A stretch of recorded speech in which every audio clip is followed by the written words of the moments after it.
এখন ঘড়িতে বাজে প্রায় দুপুর 1টা। সবার দুপুরে খাওয়া দাওয়া কমপ্লিট হয়ে গেছে।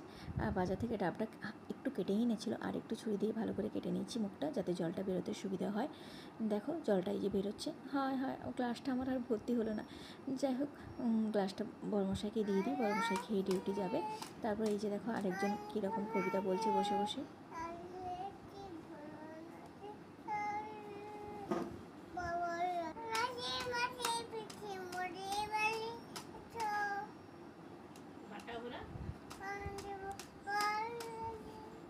তারপর এই যে ধরে এনে মৌমাছিকে ঘুম পাড়িয়ে দিয়েছি। চলো ও ঘুমোতে থাকুক, আমার কিছু কাজ আছে সেগুলোও সেরে নিই। এই দেখো, যেহেতু কাল বাপের বাড়ি থেকে এসেছি, সব জামা কাপড় এলোমেলো হয়েছিল, তাই সেগুলোকে ধুয়ে রোদে শুকিয়ে ভাঁজ করে রেখেছি। চলো সেগুলোকেই গুছিয়ে নিচ্ছি। আর মৌমাছিরও কিছু জামা কাপড় আছে, আমারও কিছু শাড়ি আছে, আর মৌমাছির কিছু কাঁথা আছে যেগুলো এতদিন ব্যবহার হয়নি, পড়েছিল যেহেতু বাড়িতে ছিলাম না, তাই সেগুলোকে ভালো করে রোদ খাবিয়ে ভাঁজ করে নিচ্ছি।